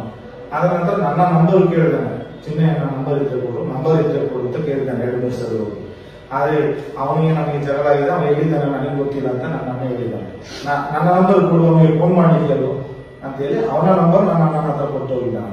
ಇವತ್ತು ನಾನು ಬಂದು ಹೇಳ್ತಾನೆ, ನನ್ನ ಅಣ್ಣ ಹೇಳ್ತಾನೆ, ನೀನು ಯಾಕೆ ಬಂದೆ ಮಾಡಿದ್ವಿ, ಬರಬೇಡ ಮಾಡಿ, ನಿನ್ನನ್ನು ಬಂದು ಹುಡ್ಕೊಂಡಿದ್ದಾರೆ ಹಾಗೆ ಹೀಗೆ ಅಂತ ಬೆಳಿಗ್ಗೆ ಹೇಳ್ತಾ ಇದ್ದಾನೆ. ಏನೆಲ್ಲ ಮಾಡ್ತಾರೆ ನನಗೆ ಇದೇ. ಈಗ ನಿಮ್ಮ ಒಟ್ಟಿಗೆ ಒಂದು ಫೋಟೋ ಹಾಕಿ ನನ್ನ ಒಟ್ಟಿಗೆ ತೆಗೆದದ್ದು ಸರಿ, ನಿಮ್ಮ ಹತ್ರಕ್ಕೆ ಬರೋದಿಲ್ಲ ಒಂದು. ಸತ್ಯ. ಆದ್ರೆ ಯಾರು ಇನ್ನು ಇವತ್ತಿಂದ ನಿಮ್ಗೆ ಏನಾದ್ರೂ ಇಷ್ಟ ಆಯ್ತು ಅಂತ ಹೇಳಿದ್ರೆ ಇವತ್ತು ಕತೆ ಮುಗೀತು. ದೇವರ ಸತ್ಯವಾಗಿ ನಮ್ಮ ಸ್ಥಳದಲ್ಲಿ ಇಷ್ಟು ಸತ್ಯ. ಆದ್ರೆ ನಾನು ಎಷ್ಟು ಜನರನ್ನು ಬದುಕಿಸಿದ್ದೇನೆ, ಎಷ್ಟು ಜನರನ್ನು ಕಾಪಾಡಿದ್ದೇನೆ, ಅದನ್ನೆಲ್ಲ ನೆನೆಸಿ ನೋಡದೆ ನನ್ನನ್ನು ಬಿಟ್ಟು ಓಡಿಸಿದ್ರು ನೋಡಿ. ಇದು ಕೇವಲ ಸೌಜನ್ಯನ ವಿಷಯದಲ್ಲಿ. ಆದ್ರೆ ಇವರು ಸಾಕ್ಷಿ, ಸುಳ್ಳು ಸಾಕ್ಷಿಯಲ್ಲಿ ನೀನು ಹೇಳಿದಷ್ಟು, ನೀನು ಎನಿಸಿ ನೋಡದಷ್ಟು ಕಾಸು ನಾವು ಕೊಡ್ತೇವೆ, ನಿನ್ ನಮಗೆ ಮೇಲೆ ಎಟ್ಟೆಯವರಿದ್ದಾರೆ, ಕಾಮದವರಿದ್ದಾರೆ, ನೀನು ಎದುರುಬೇಡ ಅಂತೇಳಿ ರಾಜೇಂದ್ರ ದಾಸ್ ಹೇಳ್ತಾನೆ. ನಾನು ಇವರಿಗೆ ಸಾಕ್ಷಿಯಲ್ಲಿಗೆ ಹೋಗಿ ನಾನು ಜೈಲಿಗೆ ಹೋದ್ರೆ ಈ ದುಡ್ಡು ಯಾರು ತಗೊಳ್ಳೋದು ಸ್ವಾಮಿ? ನನ್ನ ಹೆಂಡತಿ ಮಕ್ಕಳನ್ನು ಯಾರು ಮಾಡ್ತೀವಿ? ಈ ಅದಕ್ಕೆ ಬುದ್ಧಿ ಕೊಟ್ಟು ನನ್ನನ್ನು ಊರು ಬಿಟ್ಟು ಓಡಿಸಿದ್ರು ದೇವರು, ನನ್ನನ್ನು ಕಾಪಾಡಿದ್ರು. ಇವರ ದೃಷ್ಟಿಯಲ್ಲಿ ಸಿಕ್ಕಬಾರದು ಅಂತ ಅವರು ನಾರಾಯಣನ ಜೊತೆ ಕೊಂಡ್ಬಿಡ್ತಾರ. ಆ ಇವರು ಆಣೆ ಹೋಗ್ತಾರೆ, ಅವನನ್ನು ನಾನು ಎಷ್ಟು ಓಡ್ತಿದ್ದೀನಿ ಪಾಪ, ನಾನು ಎನಿಸಿದ್ರೆ ಭಯ ಆಗ್ತದೆ. ಆ ಚಂದ್ರಶೇಖರ್ ಭಟ್ರನ್ ತೊಗೊಂಡಿದ್ದಾರೆ ಇಂಗೋರಾಕ್ಸಲ್ಲಿ. ಅದು ನನಗೆ ಅವ್ರದ್ದು ಗೊತ್ತಿಲ್ಲ, ಪರಿಚಯ ಇಲ್ಲ. ಅವ್ರು ಹುಚ್ಚ, ಅವನ ಧರ್ಮಸ್ಥಳದೊಳಗೆ ಬರಬಾರದು. ಒಟ್ಟಿ ಅಂತ ನನ್ನೊಟ್ಟಿಗೆ 2 ರೂಪಾಯಿಯನ್ನು ಕೊಟ್ಟು ಓಡಿಸೋದು, ಒಟ್ಟಿಯೋದು, ಇಟ್ಕೊಂಡು ಓಡಿಸಿ ಬೆತ್ತದಲ್ಲಿ ಹೊಡಿತೀವಿ. ಈಗ ನಿಮ್ಮ ದೃಷ್ಟಿಯಲ್ಲಿ ನಿಮ್ಗೆ ಏನಾದ್ರು ಅದರ ವಿಷಯದಲ್ಲಿ ಗೊತ್ತಿಲ್ಲ? ಈಗ ಡಬಲ್ ಮರ್ಡರ್ ಆಗಿದೆ, ಹೌದೌದು. ಅದಕ್ಕೆ ಏನಾದ್ರು ನಿಮ್ಗೆ ಅದರ ವಿಷಯದಲ್ಲಿ ಗೊತ್ತಿದೆಯಾ? ಅದ್ರ ವಿಷಯದಲ್ಲಿ ಅಂದ್ರೆ ಅವತ್ತು ಸಾಯಂಕಾಲ ನಾವು ಗಣಪತಿ ಕೂರಿಸಿದ್ದಾರೆ ಹೊಸ ಬಸ್ ಸ್ಟ್ಯಾಂಡ್. ಗಣಪತಿ ಕೂರಿಸಿ ನಾವೆಲ್ಲ ಹೋಗಿ ನನ್ನ ಅಣ್ಣನ ಮಗಳು ನಾನು ಎಲ್ಲ ನೋಡ್ಕೊಂಡು ಬರುವಾಗ ಅವ್ರಿಗೆ ಒಂದು ಅಭ್ಯಾಸ ಉಂಟು. ಯಾರು ಅಸತ್ತವರು ನಾರಾಯಣ ಇದ್ದಾರಲ್ಲ, ಅವ್ರಿಗೆ ಯಾವಾಗಲೂ ಒಂದು ಕಾಚನ್ನು ತಗೊಂಡು ಹೀಗೆ ಸ್ಟೈಲ್ ಮಾಡೋದು, ಅದು ಅವ್ರದ್ದು ವೃತ್ತಿ, ಅವ್ರದ್ದು ಸ್ಟೈಲ್ ಅಭ್ಯಾಸ. ಒಂದು ಪಂಚೆ ಟೀಸೆಂಟ್ ಇಟ್ಕೊಂಡು ಅವರಲ್ಲಿ ಒಂದು ಹಾಗೆ ಮಾಡುವಾಗ ಇವರಿಗೆ ಏನೋ ಒಂದು ಲಂಚು ಧರ್ಮಸ್ಥಳದವ್ರಿಗೆ ಒಡ್ಡಿ ಅಂತ. ಮತ್ತೆ ಅಲ್ಲಿಗಟ್ಟಿ ಹತ್ರ ಪೂಜೆ ಆದ್ರೆ, ಅಲ್ಲಿ ಸರಾವತಿ ಹತ್ರ ಅಲ್ಲಿಗಟ್ಟಿ ಹತ್ರ ಇರ್ತಿದ್ರು. ಅಲ್ಲಿ ಕೂಡ ಆಟದಲ್ಲಿ ಹೋಗಿ ಹೊಡೆದು ಕರ್ಕೊಂಡು ಬಂದು ಬಸ್ ಹತ್ತಿ ಕಳಿಸ್ತೀವಿ. ಬಸ್ ಹತ್ತಿ ಕಳಿಸಿದ್ದೇವೆ ಸಾಕೇಶ್ವರ ರಾಜ. ಒಂದು ದಿವಸ ಅಲ್ಲೇ ಇದ್ದಾರೆ ಅವರು ನಾರಾಯಣನವರು. ಆಮೇಲೆ ಗೊತ್ತ ಅವ್ರ ಊರಿನವರು, ನನಗೆ ಗೊತ್ತಿಲ್ಲ ಅವ್ರ ಊರಿನವರು ಅಂತ. ನಿಮ್ಗೆ ಧರ್ಮಸ್ಥಳದವರಂತ ಗೊತ್ತಿಲ್ಲ, ಒಂದು 150 ವರ್ಷದಿಂದ ಇಲ್ಲೇ ಇದ್ದಾರೆ ಅಂತ ಹೇಳಿ ಗೊತ್ತಿಲ್ಲ.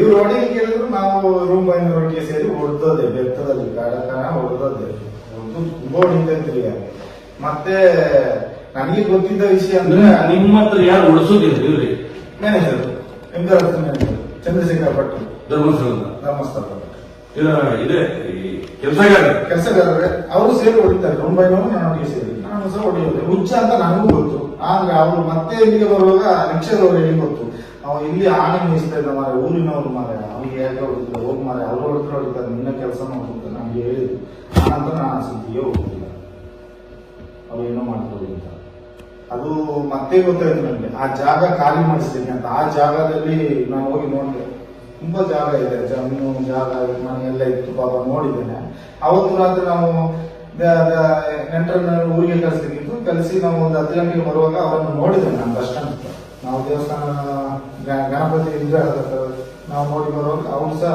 ಅಲ್ಲಿ ಇತ್ತು ಅವರೆಲ್ಲ ಇಟ್ಕೊಂಡು ಹಾಗೆ ಅವತ್ತು ಬೆಳಿಗ್ಗೆ ಅವ್ರು ಸತ್ತಿದ್ದಾರೆ ಅಂತ ಅಂದ್ರೆ ಅವ್ರು ಪೂಜೆ ಮಾಡಿ ಬಂದಿದ್ದಾರೆ ನೋಡಿ ಬರುವ ಮುಂಚೆನೆ ಅಲ್ಲಿ ರಾಜೇಂದ್ರ ರೈ ಅಂತ ಒಬ್ರು ಇದ್ದಾರೆ ಅವರು ತೋಟದ ಒಂದು ಸೂಪರ್ವೈಸರ್ ಅಂತ ಸೂಪರ್ವೈಸರ್ ಮ್ಯಾನೇಜರ್ ಒಂದು ರೈತರು ತೋಟದ ಇವರು ಎಂತ ಗೊತ್ತುಂಟ ಅವಳನ್ನು ಲೈನ್ ಹೊಡೆಯುದು ಅವರ ತಂಗಿಯನ್ನು ಮದುವೆ ಆಗಿಲ್ಲ ಹೆಂಗಸಿಗೆ ಪಾಪ ಆ ಹೆಂಗಸಿಗೆ ಒಂದು 30 ವಯಸ್ಸು ಇರ್ಬೋದು ಯಾರು ಇವರು BMC ರಾಜೇಂದ್ರ ಲೈನ್ ಹೊಡೆಯುದು ಇವರಿಗೆ ಸ್ವಲ್ಪ ಅದು ಚಟ ಉಂಟು ಹೆಂಗಸರು ಹುಚ್ಚು ಉಂಟು ಪಾಪ ರಾಜೇಂದ್ರ ರೈ ಅವ್ರಿಗೆ ಹೆಂಗ್ ಸ್ವಲ್ಪ ಹೆಚ್ಚು ಉಂಟು ಹೊಡಿತಾ ಇದ್ರು ಮತ್ತೆ ಇವರು ಎಲ್ಲ ಏನು ಮಾಡಿದರೆ ಅವನು ಜಾಗ ಖಾಲಿ ಮಾಡಿದ ಲಕ್ಷಣ ಕಾಣಲಿಲ್ಲ ಮತ್ತೆ ಕಲ್ಲು ಹಾಕಿ ಬಂದ್ಬಿಟ್ರು ಅದೇ ರೀತಿ 3 ವ್ಯಾನ್ 2 ವ್ಯಾನ್ ಬಂತು ಕಪ್ಪು ವ್ಯಾನ್ ನಾಯಿಗಳನ್ನು ತಗೊಂಡು ಅದೇ ನಾಟಕ ಮತ್ತೆ ಪುನಃ ಫಸ್ಟ್ ಇಂದ ಅಲ್ಲಿ ಸಹ ಬಂದು ಸುತ್ತಿದ್ರು ರೊಂಬೆಡಿದ್ರು ಹೋದ್ರು ಎಂತ ಕೇಸು ಕಂಡಿರಲಿಲ್ಲ ಅಷ್ಟಿಗೆ ಮುಗಿತು ಲಾಸ್ಟಿಗೆ ನೋಡುವಾಗ ಬಿಲ್ಡಿಂಗ್ ಆಗ್ತಾ ಉಂಟಲ್ಲಿ 1 ವರ್ಷದಲ್ಲೇ ಜಾಗ ಆಗುತ್ತೆ ಅಂತ ಅಲ್ಲಿ ಯಾರಿದ್ರು ಅಷ್ಟೇ ಈಗ ಉಪ ಮ್ಯಾನೇಜರ್ ಅಂತ ಇದ್ರು ಅವ್ರು ನಮ್ಮನ್ನ ಸೆಟಲ್ಮೆಂಟ್ ಮಾಡಿ ಕಳಿಸುವಾಗ ನನ್ನ ಹೇಳಿದ್ದಾರೆ ಒಂದು ಮಾತು ನೀನು ಸೌಜನ್ಯನ ಪರ ಸೇರಿಕೊಂಡು ಏನೋ ಊರಲ್ಲಿ ಸುತ್ತಿಕೊಂಡಿದ್ದೆ ಅಂದ್ರೆ ನಿನ್ನಿಂದ ಒಂದು 3 ದಿವಸ ಕಿತ್ಕೊಳ್ಳಿಕ್ಕೆ ಆಗಿಲ್ಲ ಬಿಡು ಗಾಡಿ ಅಂತ ಹೇಳಿದ್ರು ಇನ್ನಾರು ಗೊತ್ತು ಆದ್ರೆ ಅದರ ಮುಂಚೆ ಈ ಮಾತಿರೋ ಮುಂಚೆ ಇನ್ನ ರಾಮಕೃಷ್ಣ ಅವರ ಹೆಸರು ರಾಮಕೃಷ್ಣ ಅವರು ನನಗೆ ಈ ಮಾತು ಹೇಳೋದು ಮುಂಚೆನೆ ಹೇಳಿದ್ರು ಅವರಿಗೆ ಸಹ ಏನೋ ಧರ್ಮಸ್ಥಳದ ಬಗ್ಗೆ ಸ್ವಲ್ಪ ಅನುಕೂಲ ಇತ್ತು ಭಯ ಇತ್ತು ಇಷ್ಟು ಅನ್ಯಾಯ ಮಾಡಿದೆ ಅನ್ನೋದೆಲ್ಲ ಯಾಕಂದ್ರೆ ವೇಣೂರಿನಲ್ಲಿ ಉಂಟಲ್ಲ ಸೌಜನ್ಯನ ಪಟ ಬ್ಯಾನರ್ ಶೀಟ್ ಎಲ್ಲ ಹಾಕಿ ಬಂದ್ರೆ ಇಲ್ಲಿ ನೆಕ್ಸ್ಟ್ಗೆ ಬಾಲಕೃಷ್ಣ ನಾಯಕ ಶಂಕರ್ ಶೆಟ್ರು ವಿಘ್ನೇಶ ಮತ್ತೆ ಇವರೆಲ್ಲ ಮುಂಬೈನ ವಿಶ್ವನಾಥ ಇವರೆಲ್ಲ ಸೇರ್ಕೊಂಡು ಉಂಟಲ್ಲ ಎಲ್ಲ ಅಲ್ಲಿಗೆ ಹೋಗೋದು ಟೆಂಪೋ ಹಿಡ್ಕೊಂಡು ನೀವು ಎಲ್ಲೆಲ್ಲಿ ಬ್ಯಾನರ್ ಹಾಕಿ ಬರ್ತೀರಿ ಅಲ್ಲೆಲ್ಲ ಹೋಗಿ ಬೆಂಕಿ ಕೊಡೋದು ಕಿತ್ತಾಗೋದೆಲ್ಲ ಮಾಡ್ತಾ ಇದ್ರು ಅಲ್ಲಿ ವೇಣೂರಲ್ಲಿ ಒಂದ್ಸರಿ ಏಟ್ ತಿನ್ಕೊಂಡು ಬಂದು ಓಡಿಸಿಬಿಟ್ಟು ಎಲ್ಲ ಜನಗಳು ಹೊಡೆದು ಆ ಟೈಮಲ್ಲಿ ನನ್ನನ್ನು ಕರೆದಿದ್ದಾರೆ ಆ ಮಗನಿಗೆ ಜ್ವರ ನಾವು ಬರ್ಲಿಕ್ಕಾಗಲ್ಲ ಅಂತ ಹೇಳ್ತಾರೆ ನನ್ನನ್ನು ಕರೆದಿದ್ದಾರೆ ಅಲ್ಲಿವರೆಗೆ ಅದು ನಾನು ಒಂದು ಹೇಳುದು ನನ್ನ ಮನಸ್ಸಿಗೆ ತಿಳಿದ ಮಟ್ಟಿಗೆ ಇವ್ರು ಏನು ಮಾಡಲಿ ಏನು ಬೇಕಾದ್ರೆ ಮಾಡಲಿ ಈಗ ಇವರ ಕಾಲೇಜಲ್ಲಿ ಸತ್ತದ್ದು ಹುಡುಗಿ ಮತ್ತೊಬ್ಬರು ಪರರ ಕಾಲೇಜಲ್ಲಿ ಸಾಗಿಲ್ಲ ಇವರ ಕಾಲೇಜಲ್ಲಿ ಸತ್ತ ಮೇಲೆ ಇವರ ಸ್ಟೂಡೆಂಟ್ ಎಲ್ಲ ನಿಲ್ಲಿಸಿ ಒಂದು ಸ್ಟ್ರೈಕ್ ಮಾಡುವಾಗೆ ಮಾಡಿ ಒಂದು ಹೋರಾಟ ಮಾಡಿ ಆ ಮಗುವಿಗೆ ಒಂದು ಹೆಲ್ಪ್ ಮಾಡಬಹುದಿತ್ತು ಹಾಗೆ ಮಾಡಲಿಲ್ಲ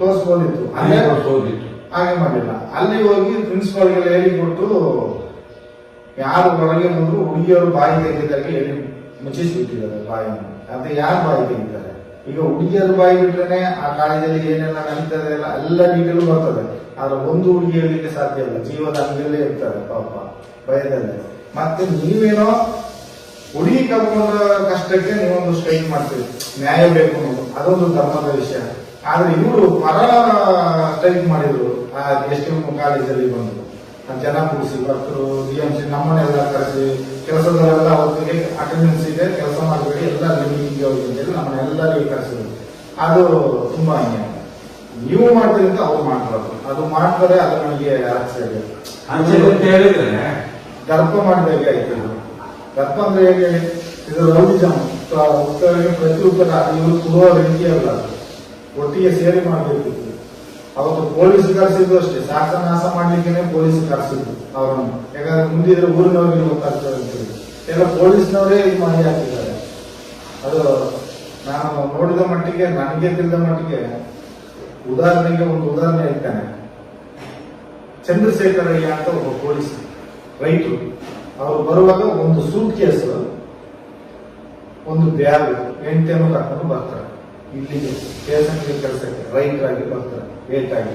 ಇವರು ಬರ್ಬೇಕಾದ್ರೆ ಮಾಹಿತಿ ಕಚೇರಿ ಮೇಲ್ಗಡೆ ಒಂದು ರೂಮ್ ಕೊಡ್ತಾರೆ. ಅದು ರೂಮೇ ಮಾತ್ರ ಅವ್ರಿಗೆ, ಆ ರೂಮ್ ಮಾತ್ರ, ಸ್ವಂತ ಏನು ಬಿಡುಗಾಸಿಲ್ಲ ಸಂಬಳ. ಇವರಿಗೆ ಎಲ್ಲಿ ಹೊರಗೆ ಬರ್ಬೇಕಾದ್ರೆ ಒಂದು ಒದೆಯ ಲಕ್ಷಣ ಅಲ್ಲಿ ಇರುವ ಅಷ್ಟು ಯಾತ್ರಿಕರು ಎದುರಬೇಕು. ಒಂದು ಸ್ಟೈಲ್ ಹೊಡಿತಾರೆ, ಅದರಲ್ಲಿ ಎದ್ದವರು ಫ್ಲಾಟ್ ಆಗಬೇಕು. ಆ ತರ ಹೊಡೆದು ಮಸ್ಕ ಮಾಡಿ ಏನಾಯ್ತು, ಸ್ಟಾರ್ ಅಂತೂ ಗಣ್ಣಿ ಇಸ್ಕೊಂಡ್ರು ಸೊಂಟಕ್ಕೆ ರಕ್ಷಣೆಗೆ ಬೇಕು ಅಂತ. ಹಾಗೆ ಈಗ ಅವರೆಲ್ಲ ಚಾಲ ಕೆಲಸ ನೀವು ಮಾಡಿಕೊಂಡು ದೇವಸ್ಥಾನದ ಇದನ್ನು ಮಾಡ್ಕೊಂಡು ಈಗೇನಾಗಿದೆ, STM ಕಾಲೇಜಿನ ಆಪೋಸಿಟ್ ಒಳಗೆ ಹೋದ್ರೆ 2 ಅರ್ಪಿಯರು ಮಾಡಿ ಮನೆ ಒಂದು ಕೋಟೆ ಸಮಯ ಬಾಡಿಗೆ ಇಟ್ಟಿದ್ರೆ 1 ಕೋಟೆ ಸಮಯ ಅವರು ಚಂದ್ರಶೇಖರಯ್ಯ ಇಲ್ಲಿ ಚಂದ್ರಶೇಖರಯ್ಯ ಅಂತ ಎಲ್ಲ ಅವರಿಗೆಲ್ಲ ಗೊತ್ತಿದೆ. ಮತ್ತೆ ಕೃಷ್ಣ ಪೊಲೀಸ್ ಪೋಸ್ಟ್ ನಮ್ ಕೆಲಸ ಇಲ್ಲಿ ಬೆಳ್ತಂಡಿಯಲ್ಲಿ ಏನು ಸಾಕ್ಷಿ ಆದ್ರು ಇಲ್ಲಿಂದ ಹೋಗ್ತಾರೆ, ಅಲ್ಲಿಂದ ಒಂದು ಕಾಂಗ್ರೆಸ್ಕೊಂಡು ಬರ್ತಾರೆ. ಎಲ್ಲ ಪೊಲೀಸ್ ಎಲ್ಲ ಇದೆ. ನೀವು ನಾನು ಹೇಳೋದು ಧರ್ಮದಲ್ಲಿ ನ್ಯಾಯ ಮಾಡ್ತೀವಿ, ದೇವರು ಮೇಲಿದ್ದಾನೆ, ದೇವರಿಗೆ ಕೊಡಿಸ್ಬೇಕು ನ್ಯಾಯ, ಅಷ್ಟಲ್ಲದೆ ಖಂಡಿತ ಇವ್ರ ಹತ್ರ ತಪ್ಪಿಸ್ಲಿಕ್ಕೆ ಸಾಧ್ಯನೇ ಇಲ್ಲ, ಕೊಡ್ಲಿಕ್ಕೆ ನೋಡ್ತಾರೆ. ಕಾನೂನಿನ ಕಣ್ಣಿಗೆ ಮಣ್ಣು ಹಾಕ್ಬೋದು, ಪೊಲೀಸ್ನವ್ರಿಗೆ ದುಡ್ಡು ಕೊಡ್ಬೋದು, ಅಣ್ಣಪ್ಪನಿಗೆ ಮಂಜುನಾಥ. ನಾನು ಇನ್ನೊಂದು ಅನ್ಯಾಯ ನನ್ನ ಕೈಲಿ ಮಾಡಿಸಿದ್ದಾರೆ ಅಂತ ಗೊತ್ತಾ, ಇದು ಡೀಟೇಲ್ ಆಗಿ ಜನಗಳಿಗೆ ತಿಳಿಯುವಂತ ವಿಷಯ, ಇದು ಭಗವಂತನಿಗೆ ಗೊತ್ತಿಲ್ಲದ ವಿಷಯ. ಅಲ್ಲಿ ಭಿಕ್ಷಿಕರು ಯಾರು ಭಿಕ್ಷೆ ಬೇಡ್ತಾರೆ ನೋಡಿ ಧರ್ಮಸ್ಥಳದಲ್ಲಿ, ಅವರನ್ನು ಉಳಿಸ್ಬೇಕು ನಮ್ಮ ಕೈಯಲ್ಲಿ. ಅವ್ನು ಉಂಟ, ರಕ್ತ ಹರಿತದೆ, ಕಿವು ಹಿಡಿದಿದೆ, ಕೈ ಮುರಿದಿದೆ, ಕೋಳಿ ಬರ್ತಾನೆ, ಯಾರನ್ನೊಬ್ಬ ಒಡ್ಡಿ ಎಲ್ದ ಬಿಸಾಡು ಹಾಕಿ ಹೀಗೆ ಅಂತೇಳಿ ಆ ಕುಂಟ್ರನ್ನು ಕೆಲವು ಸಾಹಿತ್ಯ ಜಾಸ್ತಿ. ಯಾಕಂದ್ರೆ ಸಾಹಿತ್ಯ ಕೆಲವು 8 ದಿನ ಸತ್ತಿದ್ದಾರೆ. ಅದು ಕಾರಣ ಇದೆ. ಇವರಿದ್ರೆ ನೀವು ದೇವಸ್ಥಾನಕ್ಕೆ ಬಂದ್ರೆ ಏನ್ ಮಾಡ್ತೀರಿ, ಇವ್ರಿಗೆ ಭಿಕ್ಷೆ ಆಗ್ತದೆ, ಡಬ್ಬಿಗೆ ಕಾಸು ಹಾಕಲ್ಲ. ಕಾರಣ ಅದೇ, ಧರ್ಮಸ್ಥಳ ಅಂದ್ರೆ ಧರ್ಮವಾಗಿ ಇರ್ಬೇಕು. ಇಲ್ಲಿ ಒಬ್ಬ ಭಿಕ್ಷಿಕನ್ನು ನಾವು ನೋಡ್ಲಿಲ್ಲ ಅಂದ್ರೆ ಮಟ್ಟಿಗೆ ಜನಗಳಿಗೆ ಆಕರ್ಷಣೆ ಆಗಬೇಕು. ಯಾಕೆ ಸುಬ್ರಹ್ಮಣ್ಯ ಹೋಗಿ, ತಿರುಪತಿ ಹೋಗಿ, ಚಾಮುಂಡೇಶ್ವರಿ ಹೋಗಿ, ಕೊಲ್ಲೂರು ಹೋಗಿ, ಎಲ್ಲಿ ಹೋಗಿ, ಯಾವ ದೇವಸ್ಥಾನದಲ್ಲಾದ್ರೂ ಒಬ್ಬನಾದ್ರೂ ಭಿಕ್ಷಿಕ ಆಗ್ತಾನೆ. ನೀವು ನೇತ್ರಾವತಿಯಿಂದ ಹಿಡ್ಕೊಂಡ್ರೆ ಧರ್ಮಸ್ಥಳದವರೆಗೆ ಒಬ್ಬ ಭಿಕ್ಷಿಕ ಇರಲಿಕ್ಕೆ ಅವರು ಬಿಡುವುದಿಲ್ಲ. ಕಾರಣ ಇಷ್ಟೇ, ಡಬ್ಬಿಗೆ ಕಾಸು ಬಿಡಬೇಕು, ನಮ್ಮನ್ನು ಓಡಿಸೋದು. ನಮಗೆ ಅರ್ಥ ಆಯ್ತು ಇವರು ಯಾಕೆ ಇದು ಓಡಿಸ್ತಾರೆ ಅಂತ. ಭಿಕ್ಷೆಯಿಂದ ಅವ್ರಿಗೇನು ಉಪದ್ರ ಇಲ್ಲ, ಅವ ಹೊರಗಿದ್ದಾನೆ, ಅವನನ್ನು ಓಡಿಸ್ಲಿಕ್ಕೆ ಕಾರಣ ಅದೇ. ಇವ್ರನ್ನು ಹೊಡಿಯೋದು ಹಿಂಗಾರಲ್ಲಿ 30 ರೂಪಾಯಿ ಕೊಡ್ತಾರೆ, ಒಂದು ಮಂಗಳೂರಾಚೆ ಟಿಕೆಟ್, ಒಂದು ಸಕಲೇಶ್ವರದ ಟಿಕೆಟ್ ತೆಗಿಸೋದು, ಕಲಿಸೋದು. ಒಬ್ಬೊಬ್ಬ ಬಂಟ ಭಿಕ್ಷಿಕ ಇದ್ದಾನೆ, ಅವ್ನು ರಿಟರ್ನ್ ಒಂದು ದಿವಸ ಅಲ್ಲಿಗೆ ಬರ್ತಾನೆ, ಮತ್ತೆ ಅವನು ಹೊಡೆದು ಕಲಿಸಿದ್ರೆ ಬರೋದಿಲ್ಲ ಅಂತೇಳಿ ಒಡಿಸಿ ಕಲಿಸೋದು, ಟಿಕೆಟ್ ಕಲಿಸಿ. ಸತ್ತವರು ಇದ್ದಾರೆ, ಅದನ್ನೇ ಗಾಡಿಯಲ್ಲಿ ತಗೊಂಡು ಹೋಗಿ ಹಾಕ್ತೀವಿ ನಾವು. ತುಂಬಾ ಸತ್ತವರನ್ನು ಹೊಡೆದೋದು ಕೆಲವು ಸತ್ತಿದ್ದಾರೆ, ಅವರನ್ನು ತಗೊಂಡೋಗಿ ಬೆಟ್ಟದಲ್ಲಿ ಇದೇ ಇವರ ಪೂರ್ತಿ ಏನು ಈ DMC ಧರ್ಮಸ್ಥಳದ ಕೆಲಸದವರೇ ಎಲ್ಲ ಸೇರ್ಕೊಂಡು ಮಾಡೋದು. ಹೌದು, DMC ಇದಕ್ಕೆ ಬರೋದಿಲ್ಲ. DMC ಬಂದು ಒಂದು ಕಟ್ಟಡ ಕಾಂಟ್ರಾಕ್ಟ್ ಕಟ್ಟಿ ಅದಕ್ಕೆ ಹೇಳಿದ್ ನಾನು DMC ಇನ್ಕ್ವೈರಿ ಮಾಹಿತಿ ಕಚೇರಿ ಏನಿದ್ದಾರೆ ಅವರೇ ಈ ಕೆಲಸ ಮಾಡಬಹುದು. ಮತ್ತೆ ನನ್ನಂತವರು ಮನಸ್ಸರಲ್ಲಿ ಇದ್ದಾರೆ, ಒಂದು 5 ಜನ ಹಿಡಿದು ಮಣ್ಣು ಮಾಡಿಸಿರ್ತಾರೆ.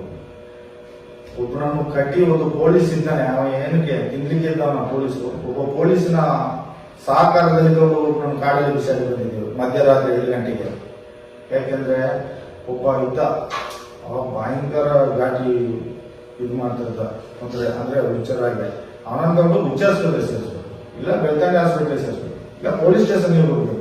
ಅದು ಬಿಟ್ಟು ಅವನನ್ನು ಕಾಲು ಕಟ್ಟಿ, ಕೈ ಕಟ್ಟಿ, ಬಾಯಿ ಕಟ್ಟಿ ಕೂಗದಾಗೆ ಅಂಬಾಸಡರ್ ಕಾರಲ್ಲಿ ಹಾಕಿ, ಅವ್ರ ಹೆಸರು ರಾಮಚಂದ್ರ ಅಂತ ಕಾಣ್ತದೆ, ಪೊಲೀಸ್ ಹೆಸರು ನೆನಪಿಲ್ಲ ನನಗೆ. ಅವರನ್ನು ನಮ್ಮ ಪಕ್ಕದಲ್ಲಿ ಕೂರಿಸ್ಕೊಂಡು ಅವನನ್ನು ತಗೊಂಡು ಅಲ್ಲಿ ಈ ರೋಡಲ್ಲಿ ಹೋಗಿ ಆಚೆ ಸಕಲೇಶ್ಪುರ ಹೋಗೋ ರೋಡ್ ಇರ್ತದೆ, ಕುದುರೆ ಎಲ್ಲ ದಾಟಿ ಅಲ್ಲೇ ಒಂದು ಬೈಪಾಸ್ ಎಲ್ಲ ದಾಟಿ ಧರ್ಮಸ್ಥಳ ಬೈಪಾಸ್ ದಾಟಿ ಸ್ವಲ್ಪ ದೂರ ಹೋಗಿ ಹೀಗೆ ಒಂದು ದಾರಿ ಒಂದು ರೋಡ್ ಹೋಗ್ತದೆ. ಆ ರೋಡಲ್ಲಿ ಹೋಗಿ ಅರ್ಧ ಕಾಡಿಗೆ ಹೋಗಿ ಬಿಚ್ಚಿ ಒಂದು ಓಟ, ಯಾಕಂದ್ರೆ ನಾವು ಕಲ್ಲು ತೆಗೆದು ನೋಡಿದ್ರೆ ರಿಟರ್ನ್ ಒಂದು ಓಡಿಕೊಂಡು ಕಾರ್ ರೋಡಿಗೆ ಹೋಗಿ ಒಂದು ಊರಿಗೆ ಸೇರ್ಕೊಳ್ತಿದ್ವಿ. ಅವನು ಸತ್ನ ಉಳ್ದ ಅದು ಗೊತ್ತಿಲ್ಲ ನಮಗೆ. ಹಾಗೆಲ್ಲ ಮಾಡಿದೆ, ಅಂಥದ್ದೆಲ್ಲ ಮಾಡಿದೆ ಧರ್ಮಸ್ಥಳ. ಏನು ನನ್ನ ಅನುಭವ, ನಾನು ಮಾಡಿದ್ದು ಪಾಪ ಇದೆಲ್ಲ ನನ್ನ ಕೈಲಿ ಮಾಡಿಸಿದ ಪಾಪ. ನೋಡಿದ್ರೆ ನಾನು ಕೊಲೆಗಾರನಾಗೆ, ನನ್ನ ಮನೆಗೆ ದುಡ್ದಾಗೆ ಇದಾಗಿದೆ. ಆಗಿದ್ದೆಲ್ಲ ದೇವಸ್ಥಾನಕ್ಕೆ ಮಾಡಿದ್ದು ನಾನು, ನನ್ನನ್ನು ಇಟ್ಕೊಂಡು ನನ್ನವರೊಟ್ಟಿಗೆ ಮಾಡಿಸಿದ ಕೆಲಸ. ಇವತ್ತು ಸತ್ಯ ಹೇಳ್ತಿದ್ದೀರ, ಸತ್ಯ ಹೇಳ್ಬೇಕಾಗಿ ಬಂತು ನನ್ನ ಮನಸ್ಸಲ್ಲಿ. ಏನು ಅಂತ ಹೇಳಿ ನೋಡಿ, ನಿಮ್ಗೆ ನೀವು ಉದ್ದೇಶ ಪೂರ್ವಕ ಮಾಡಿದ್ದ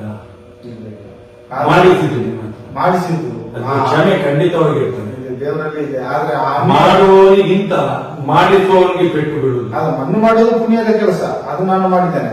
ಮಣ್ಣು ಮಾಡೋದು ಪುಣ್ಯದ ಕೆಲಸ, ನನ್ನನ್ನು ಒಡಿಸಿದ್ರು ನೋಡಿ, ಅದು ನಮಗೆ ತುಂಬಾ ಬೇಸರದ ವಿಷಯ.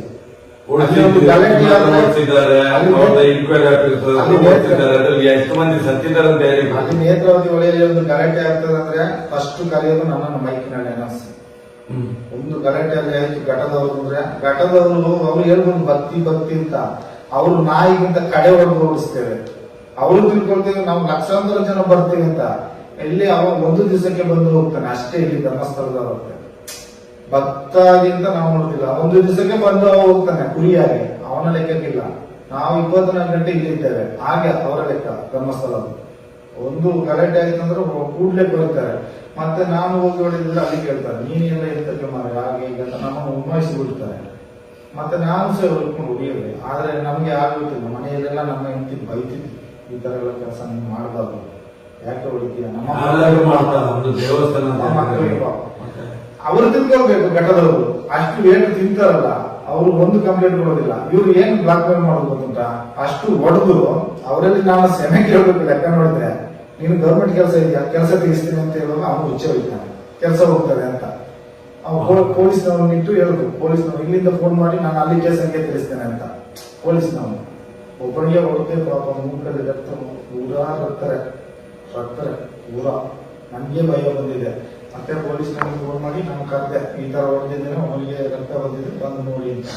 ಬಂದು ಸುಮ್ಮನೆ ನಿನ್ನ ಕಾಲ್ ಮೇಲೆ ಅಲ್ಲಿ ನೋಡಿ ಹೀಗೆಲ್ಲ ಹೊಡಿಬೇಡ, ನಾನು ನೋಡ್ಕೊಳ್ತೀನಿ. ಮತ್ತೆ ಪೊಲೀಸ್ನವ್ರು ಬಂದು ಹೇಳಿದ, ಹೀಗೆ ನಿನ್ನ ಅಕೌಂಟ್ ಡ್ಯಾಮ್ ಅಲ್ಲಿಗೆ ಅಂತ ಹೋಗಿ ಹಾಗೆ ಹೀಗೆ ಅಂತೇಳಿ ಅವರು ನಿನ್ನ ಊರಿಗೆ ಕೆಲಸ ಎಲ್ಲ ತೆಗಿಸ್ತೀನಿ, ಇಲ್ಲ ನಿನ್ನ ಊರಿನಲ್ಲಿ ಪೊಲೀಸ್ ಕಳಿಸ್ತೀನಿ ಅಲ್ಲಿಂದ ಫೋನ್ ಮಾಡಿ ಹಾಗೆ ಅಂತ ಹೇಳಿ ಅವನಿಗೆ ಮರ್ಯಾದೆ ಹೋಗಿದ್ರಲ್ಲಿ ಅವನು ಚೆನ್ನಾಗಿ ಹೇಳ್ತಾನೆ. 8 ತಿಂದವ ಈ ನೆತ್ತರ ಬಂದು ನೋಡಿ, ಅವ ಸೆಮೆ ಕೇಳ್ತಾನೆ. ನನಗೆ ಆಶ್ಚರ್ಯ, ನಮ್ಮ ಹತ್ರ 8 ತಿಂದಕ್ಕೆ ನಾನು ಸೆಮೆ ಕೇಳ್ಬೇಕು, ಅವನು ನಮ್ಮಲ್ಲಿ ಸೆಮೆ ಕೇಳಿಸ್ಬಿಡ್ತಾರೆ ಪೊಲೀಸ್ನವರು. ಎಂತ ದುರ್ದೈವ ಹಾಗೆ ಮಾಡ್ತಾರೆ. ನನಗೆ ಆಶ್ಚರ್ಯ ಅಂತಂದ್ರೆ ಧರ್ಮಸ್ಥಳ ಅಂದ್ರೆ ಜನಗಳಿಗೆ ತಿಳಿಯಲ್ಲ. ಜನಗಳಿಗೆ ಅಂತಂದ್ರೆ ಇಲ್ಲಿ ಹೇಳೋದೊಂದು, ಈಗ ದೇಶವನ್ನು ಒಂದು ತಾಜ್ ಮಹಲ್ ಆಗಿ ಕಟ್ಟಿದ್ದಾರೆ. ಅಲ್ಲಿ ನೋಡ್ತಾ ಬಂದೆ ಬರುವಾಗ, ನೋಡಿದ್ರೆ ಒಂದು ಗೆಸ್ಟ್ ಹೌಸ್ ಆಗಿ ಕಾಣ್ತದೆ ಸ್ಟೇಷನ್, ಎಷ್ಟು ಚಂದ. ಆದ್ರೆ ಅಲ್ಲಿ ಹೇಗಿದ್ರು ಗೊತ್ತುಂಟ ಸ್ಟೇಷನ್, ಧರ್ಮಸ್ಥಳದಲ್ಲಿ ಒಂದು ರೂಮಿನಲ್ಲಿ ಸ್ಟೇಷನ್ ಇಟ್ಕೊಂಡಿದ್ರು. ಯಾರ ಇಟ್ಕೊಂಡು ಹೋಗ್ಬಾರ್ದು, ಅಲ್ಲಿ ಬಿಲ್ಡಿಂಗ್ ಇಂದ ಏನು ಫೋನ್ ಬರ್ತದೆ ಹಾಗೆ ಒಡಿ ಊರಾಜು ಬಡಿ ಅಷ್ಟೇ. ಅದು ಅವ್ರು ಹೇಳಿ ಬಿಟ್ಟರೆ ಮೇಲೆ ಒಂದು ಸ್ಟೇಷನ್ ಇದು ಒಂದು ಸ್ಟೇಷನ್ ಲಕ್ಷಣ ಕಾಣ್ತಾ ಉಂಟು. ಆದ್ರೆ ಅಲ್ಲಿ ಪೊಲೀಸರು ಇದ್ದಾರೆ ಇಲ್ಲಿ, ಅದು ನನಗೆ ಗೊತ್ತಿಲ್ಲ. ಆದ್ರೆ ಸ್ಟೇಷನ್ ಲಕ್ಷಣ ಇಲ್ಲಿ ಕಾಣ್ತಾ ಉಂಟು. ಆದ್ರೆ ಸ್ಟೇಷನ್ ಅವ್ರಿಗೆ ಕಾಲಿಗೆ ಅಲ್ಲಿ ಇತ್ತು. ಯಾಕಂದ್ರೆ ಬಾಡಿಗೆ ಇಲ್ಲ, ಕರೆಂಟ್ ಇಲ್ಲ, ಎಲ್ಲ ಅವ್ರದ್ದೇ ಸೌಕರ್ಯ. ಇಲ್ಲಿ ಒಂದು ಸಂಬಳ, ಅಲ್ಲಿ ಒಂದು ಸಂಬಳ. 31 ತಾರೀಕು ಆಗುವಾಗ ಅಲ್ಲಿ ಹೋಗಿ ನಮಸ್ಕಾರ ಮಾಡಿ ಎಲ್ಲರೂ ಚೀಕ ಬರ್ತಾರೆ, ಕಾವರಲ್ಲಿ ಮುಗಿ ಕವರು ಅದು ಕೊಡ್ತಾರೆ ಪೊಲೀಸ್ನವರು. ಆ ಉದ್ದೇಶಕ್ಕೆ ಅಲ್ಲಿ ಸರ್ಕಾರ ಸಂಬಳ ಬೇರೆ, ಅರ್ಧ ಅವರ ಅಕೌಂಟ್ಗೆ ಬೀಳೋದು. ಇದು ಕೈಯಲ್ಲಿ ಇಸ್ಕೊಳ್ಳೋದು, ಕವರು ಇದು ಕೈಯಲ್ಲಿ ಇಸ್ಕೊಳ್ಳೋದು ಇರ್ತಿರ್ತಾರಲ್ಲ, ಅವ್ರು ಎಷ್ಟು ಜನ ಪೊಲೀಸರು ಅಷ್ಟು ಜನಕ್ಕೆ ಒಂದೊಂದು ಕವರ್ ಹಾಕಿ ಅಲ್ಲಿ ಕೊಂಡೋಗಿ ಎಕ್ಸಾಮ್ ಅಂತ ಕೊಟ್ಟಿರ್ತಾರೆ. ಇವರು ಅವತ್ತು